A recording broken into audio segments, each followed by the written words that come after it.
Hi అండి, అందరికీ నమస్తే. ఈరోజు సంకష్టహార చతుర్థి సోమవారం కదండి. ఫస్ట్ నేను వినాయకుడికి పూజ చేసేసుకొని తర్వాత అయితే శివయ్యకి అభిషేకం చేసుకుంటున్నానండి. ఈరోజు పంచామృతాలతో అయితే అభిషేకం చేసుకుంటా ఉన్నాను.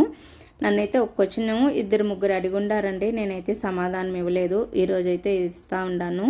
లింగానికి మీరు కుంకుమ పెడతా ఉన్నారు కదా, పెట్టచ్చా అని అడుగుతున్నారండి. ఎందుకు పెట్టకూడదండి? నేనైతే గుళ్ళల్లోనే చూస్తున్నాను, గంధం పెట్టి గంధం పైన కుంకుమ పెట్టుండారు.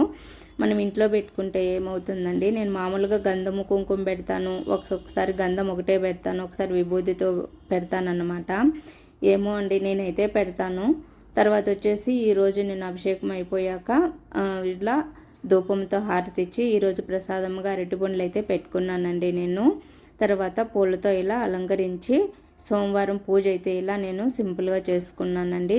మామూలుగా ప్రతి సోమవారం అయితే అభిషేకం చేసుకుంటాను, అలానే ఈరోజు కూడా.